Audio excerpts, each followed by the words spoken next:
welcome to the Alex Salmond Show.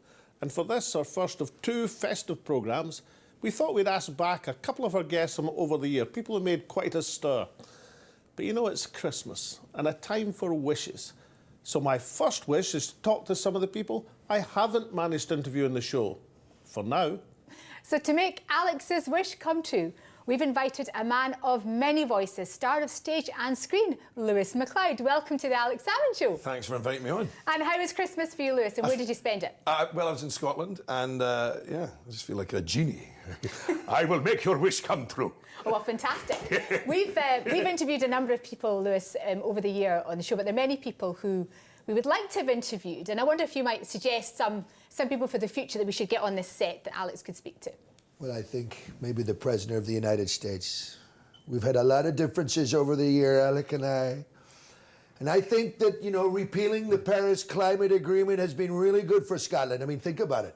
Blazing sun, Bigley, sunshine on Leaf, forest fires in Dundee. And those two pasty so-and-sos, the Proclaimers, are going to look like Julio and Enrique Iglesias. So, Mr. President, are you admitting that I was correct in pursuing my offshore wind farm beside your golf course? I think hairdryers on a beach is a bad idea.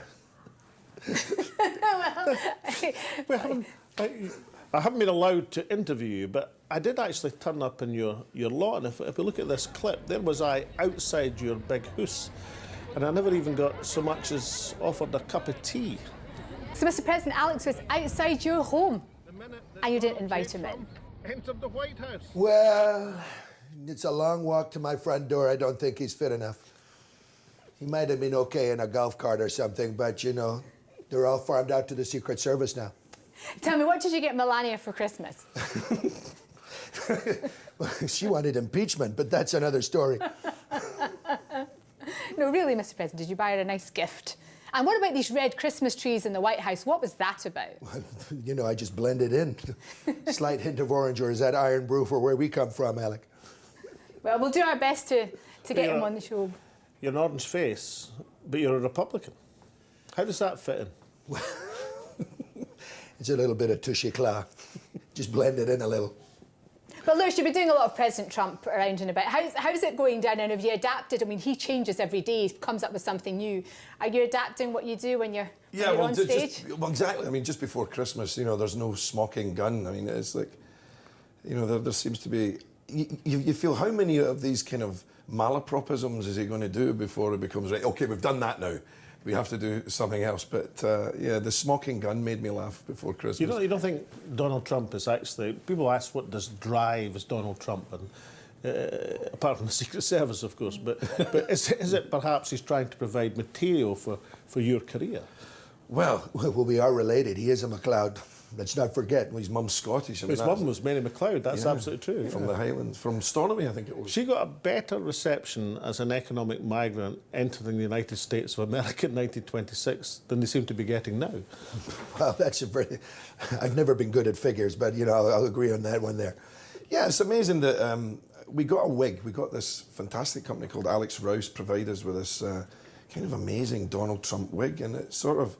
When you put it on and do the, you know, get the expressions and, you know, do the whole bronzed look and how, you kind of, you go, oh, chings, this does look a bit like him. It's a bit weird. And I put it down to Alex Rouse, but friends are going, no, it's because you're related. So you don't get too much into character. You don't go about pushing buttons or anything like that. Yeah, particularly red ones, you know.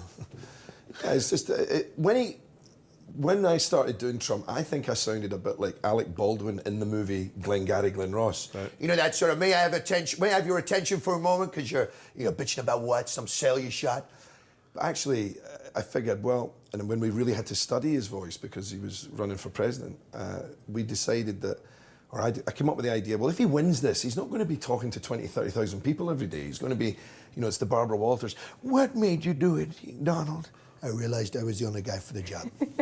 And it was a more intimate Trump.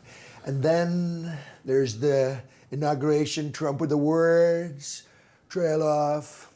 I don't know, I think the more you do it, like any voice, I listened to impressions I did years ago, listen to them now and I think, oh, geez, that sounds nothing like them. But what did you do before Trump? So many people now do Trump. Not as well as you Obama. do. Did you? Well, that was the thing about Barack Obama it was how do you make this really cool guy funny?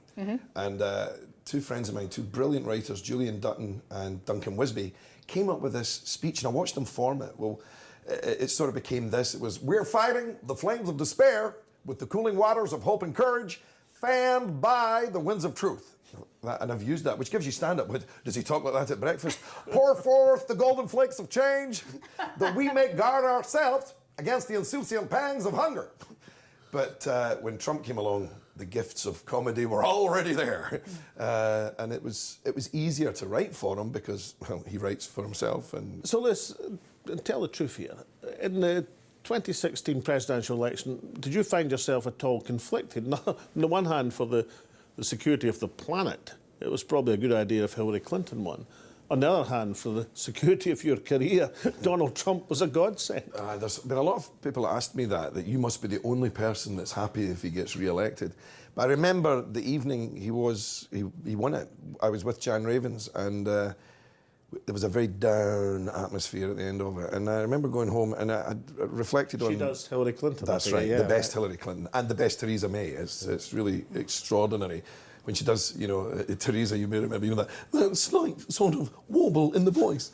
But, and she looked like Hillary. Again, the makeup was phenomenal too, but the voice was stunning. And yeah, there was, I remember that the Gettysburg address that he did, where I really thought, he might do this. And I got very nervous. And, but I guess it will be what it is. And we've got great writers who tend to give us the material, I don't really write much of his material. That's very philosophical of you. Well, you think I should interview the president if he'll deign to come on the show, but who should Tasmina be interviewing, you think? Well, I like the sound of that, Tasmina. Maybe Sean would be quite good, another keen golfer. Lewis, you have to say my name again. I love the way Sean would say my name. Tasmina. Have you ever met Sean, Lewis? And if you did, would you dare do the impression in front of him? No, I'd love to have met Sean Connery. I think, that's one of my heroes, And well, it's time enough yet. I mean, just get yourself a set of clubs and off to Lyford Key. Imagine a golf game between Sean and the president. I mean, that would be hilarious. Well, he's the intercourse champion. Well, I only go in the low 70s. If it's any colder, I don't bother. Yeah. I did meet one of my other heroes, Billy Connolly, once, and in fact, I played a sketch where I was Sean Connolly, where I looked like Billy Connolly, but I had the voice of Sean Connery. But I met Billy after one of his concerts and did this gag while he was signing autographs. I said, "Here, Billy, I think you should have your own news channel." And I said, "BCNN, the Billy Connolly News Network." And he just went, "Aye, very good." I had the amazing opportunity of meeting Sean back in 2015 when he was doing the audio introduction for Alex's book, The Dream Shall Never Die, in the Bahamas, no less. And what a gent, though, a consummate professional.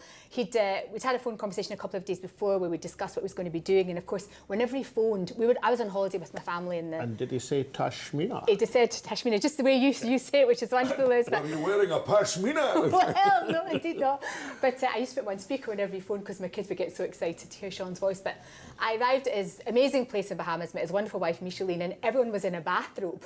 I felt quite out of place, but it was a wonderful experience that I will never forget. But a gent, I had a great time. But what was it? You played a composite figure once between Sean Connery and Billy Connolly. What was that right, about? Yeah. It was for a sketch show back in, my goodness, I was only 1990, called Up to Something. And it was, Kim Fuller wrote this brilliant sketch where it was Sean Connery, the voice of Sean Connery, but I looked like Billy Connolly, hello!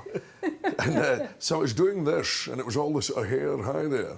Back in my day, the neighbours, were fantastic. We used to leave our front and back doors open all day and all night. Our neighbours stole everything we had. Yeah. And did either of them see the show? That's the question. I don't know. Well, we've shared a radio show many years ago. Yeah, I never talk about that because that was a series Off the Ball, which That's is right. a Scottish football Still running. comedy, fantastic 25 years. Cult series. And you played, if I remember right, an up-and-coming young, dashing Scottish politician. Alistair Darling? I wonder who that could be. Well, that's right. I played Alec many times. In fact, you told me, I think it may have been an off-the-ball dinner or a function, I can't remember when, years ago, that Sean was, in fact, a big fan of the show. Because he thought it was me, you see. You're too kind. But to have Sean Connery say, yes, I like that programme, that's pretty good. It boosted the show's ego no end. Sean used to listen a great deal to Off the Ball. But and did you reflect the fact that my team was Heart of Midlothian? That's right. And there have been wins and losses. I don't know how many, but... Over the 25 years, have Hearts won more than Hibs? I don't know, Alec. Well, it was a bit like my political career. We started off with lots of losses and then we gathered a few wins. So what are you doing now? What's next for you, Lewis, in the new year? Well, the new year, we're kind of excited about...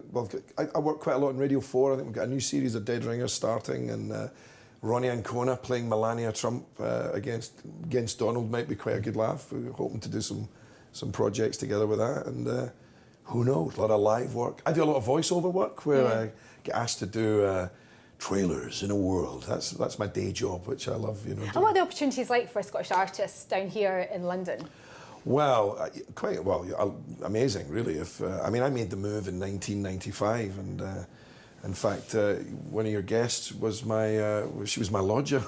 She was the sponsor I had in London in '95 when I had 20 pence in the bank. So yeah, I mean, you've got to make the move though, and I commute. I still go up to Scotland, and. But you know, this time of year, I thought we'd have been seeing you in Panto. You know, playing a great dame, or alternatively a great villain. Well, I think Trump might be a great villain in a Panto. I don't know if I did Panto once with Danny LaRue many years ago. The great Danny LaRue. 3 pairs of tights. What character did you play? I was wishy-washy. Oh, yeah. Yeah.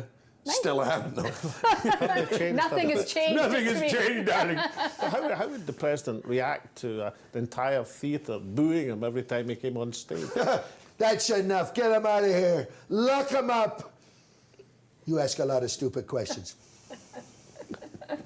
Now, you mentioned a few minutes ago that one of our guests on this Christmas show is someone you used to board with when you were a struggling young comedian in London. Sounds like this is your life. Indeed, coming up after the break, whilst I break these two lads up, we've asked back people whose interviews created a great impression with the viewers. Wonderful actress Debbie Arnold and former Liberal MP Lembit Opik. Join us in.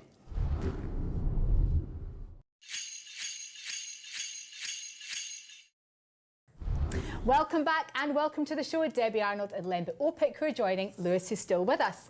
Did you all have a good Christmas? Lembit, Debbie? Yeah, it was all right, I suppose, if you like that kind of thing. Oh, bah humbug. It's Lib Dem stuff, you know. Really But you're no longer a Lib Dem. You can be cheerful now. OK, then, I've changed my mind. It was a great Christmas. Debbie, Look, that's how impressionable I am. Yeah, I love Christmas. I love Christmas. I'm a real Christmas bunny, so. Of course, Debbie, you were on the show, on the set just over there, a few months ago when we were commemorating or marking Holocaust Memorial Day, and you told the wonderful story, moving story about your family. And let's take a quick look at that clip.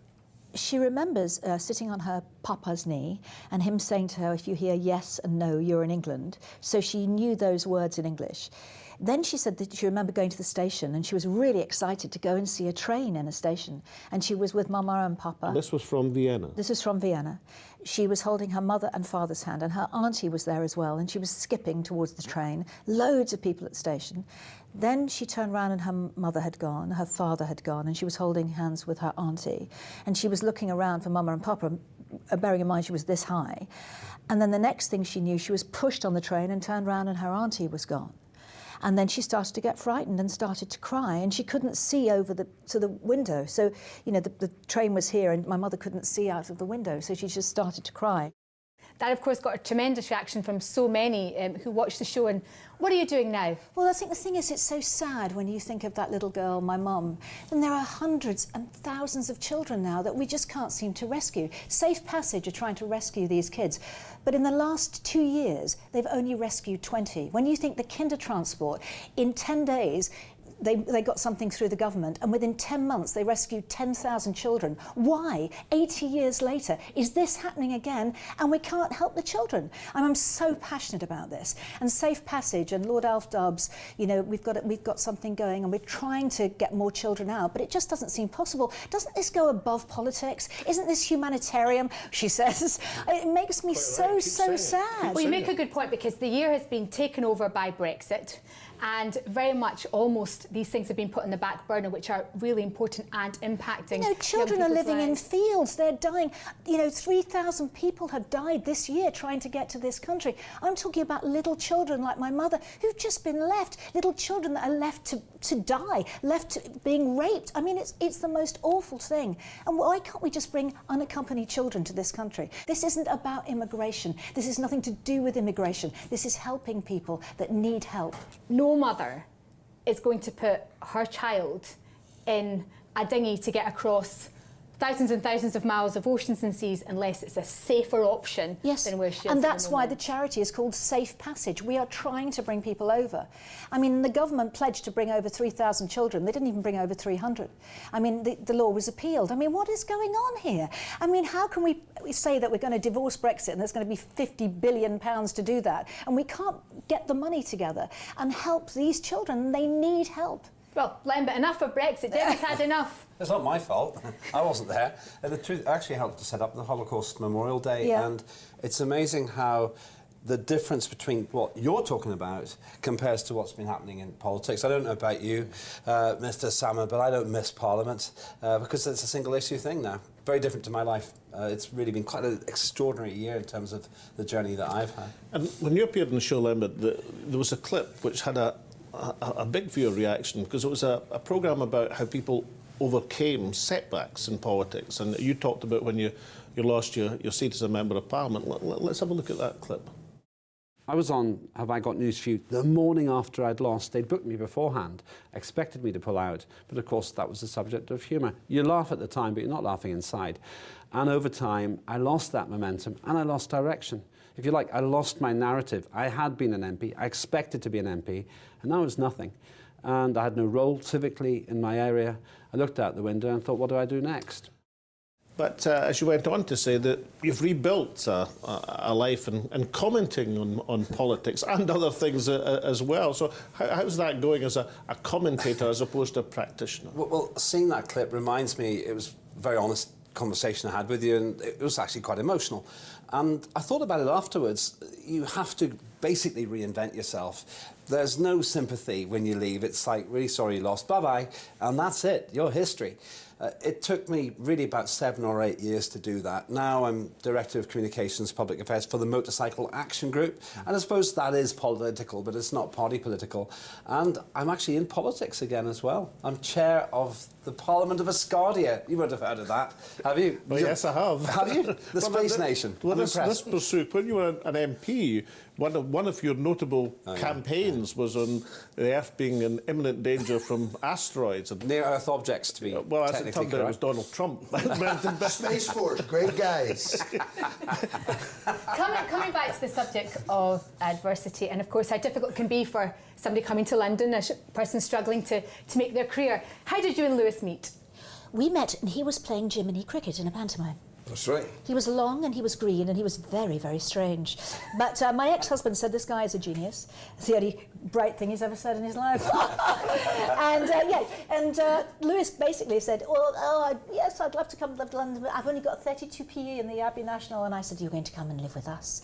And he said, no, I can't. And we dragged him down here, and the kind of rest is history. He came to live with me. So I had a grown-up child of 25 and a daughter of 2 and one of 7, and he became my son. And of course, your dad's an impressionist as well, is that right? Yeah. Yeah, Eddie. Yes, Eddie Arnold. My father was an impressionist. I'm absolutely shocked, incidentally, that you were using Abbey National, not some good Scottish. She got the bank right as well. I don't know. I never forgot it. It was Davey, I've only got 32p. Actually, that was pretty much what I had in the bank. It was like 32p or something. Yeah. Some of the serious work you do, which is, in relation to the National Bullying Helpline. Social media, which impacts on what's happening in politics and around the world, of course, can have quite a negative impact on young people. Yes, I think so. And the National Bullying Helpline are fantastic. I mean, they've helped so many people, at least, and it's not just kids. You know, it's adults that get bullied in the most, you know, important workplaces in the world. And people are terrified to go back to work because of what's been happening with their bosses. This isn't Me Too. This is just bullying in the workplace. I didn't realise it was so bad. You know, as actors, you know, we have a great life or whatever, but I've known a lot of actresses and actors, and you must have known this as well, being afraid to go to work because people weren't very nice to them on the set, and you just think, oh well, that's something, we've dealt with it. But then as you get older, you realise that it's not right to treat people like that. You get quite a lot of calls from Parliament then. Yeah, obviously. Well, Len, when you were in Parliament, there must have been some things that you were able to achieve in the time that you were there that really meant something to you. Yeah, the biggest single thing I did was the Northern Ireland peace process. I was the only mainland politician who was there from the beginning of it to the end, the whole 10 years. It was frightening. You were sitting in rooms with people who hadn't maybe killed people, they'd definitely done it.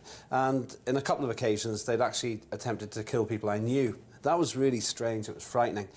But at the same time, it led to a result of saving lives as well. Probably the best thing I did. And then there's the not-so-special stuff as well, and I don't miss what's turned into a single-issue parliament at the moment. And it's the diversity. I was chucked out. I lost my seat. But the diversity I've got now, I wouldn't I know swap what for that's anything. like, Glenn. Well, I think three of us at least have that in common. But I mean, do you think, well, despite the single-issue parliament, the characters are not quite what they were? Or is this just a couple of old fogies looking back and say things were better? But I mean, every time Dennis Skinner comes on, you know, as a lively octogenarian, it's a reminder of how lively things used to be, character-wise. I think the character's been pushed out because it's just not worth the candle risking being a big character and then being lambasted by the media, not being able to get your message across, and just having the whole optimism corroded. I think that's what's happened. So, Lewis, if we're lacking some characters from Parliament, that's bad news for you. I mean, if you think previous generations, you know, Mike Yarwood had Dennis Healy, Ted Heath, Harold Wilson, very easy to impersonate, you know, big, recognisable figures. Are you struggling for figures to impersonate in the House of Commons? Black belt Boris. That is really it. There aren't that many. There's. Aston McVeigh, I could do her, couldn't I? Oh, Liverpool with her. Yeah. That's all I've got to do, isn't it? Yeah. I did a series where I was about 23. George Galloway was one I enjoyed doing. Let me be very clear, with a hat. In many guises. Oh, yeah. 18 sitting days in Parliament. You know, I will be banned, but I will be back. You know, and, well, Farage, we do still Farage. Yeah, he's a character. No, let me speak.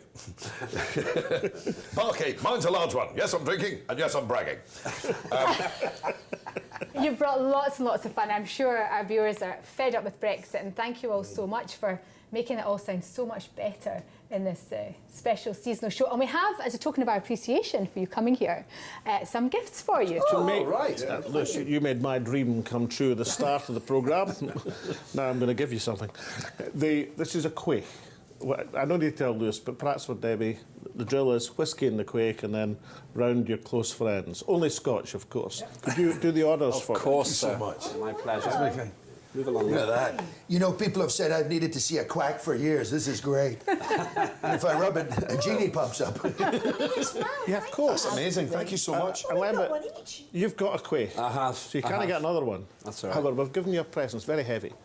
Oh, it is. Real McCoy. I'm not going to put this on expenses. That's the best thing. Open it later for the new year. Can I look at that? So thank you so much for being on the Alex Salmond Show and for making such a cracking start to our festive editions. And we all hope you have a wonderful new year and it brings you health, happiness, joy, and all the things you could ever wish. Thank you so much. Happy New But Year. one final festive thought before you all go, coming back by popular demand and given it's the season to be jolly. Here is the Reverend. I am jolly. Have a wonderful new year.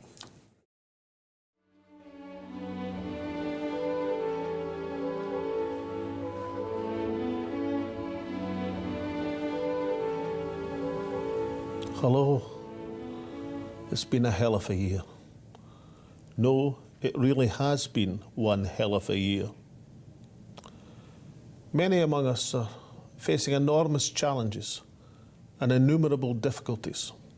Friendless, isolated, lonely, facing eviction this Christmas. And so we all must feel sympathy for Theresa May. I myself was fortunate enough to receive a Christmas card from Number 10. I reciprocated this Yuletide gesture. Imagine my disappointment when my card was returned not known at this address. But enough of politics, as the Prime Minister should have concluded some time ago if she'd even announced a sense. My fortunes in the sporting arena did not go well this last year. In a groundbreaking interdenominational initiative, myself and Father McGuinty drew lots to be a resident chaplain to the men's and women's international football sides. The result is that McGuinty is relishing 2 weeks in June at the finals with Scotland's all-conquering women's team in Gay Paris. Meanwhile, I'm looking forward to 2 days in Vladivostok in December as the men's side embark on yet another quest for qualification. But we still have a lot to be thankful for. And I like to maintain a cheerful disposition. As ever this Christmas, my focus is on the ordinary people. I prefer my 3 shepherds to my 3 kings of the Orient, particularly since I've never encountered gold, myrrh, or frankincense, or any denomination higher than a pound note in the watch night service collection plate. Earlier in the year, I took my Jolly Jaunts Evangelical Crusade camper van around the highways and byways of Scotland, the Highlands and the Lowlands, up Glen and down Dale, through housing schemes, streams and mighty rivers, largely because the sat-nav bought at the Shanghai Mission was still focused on downtown Shenzhen. It was, however, the most enormous and joyful success, even if many of our audience had seen better days. Not so much river dance as Zimmer dance or Corbin at Glastonbury. But in times such as this, we turn for comfort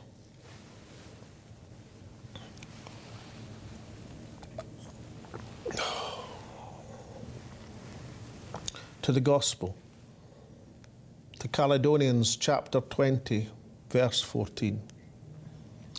And the Lord saith unto Scotland, Ye are destined to be unluckiest among nations.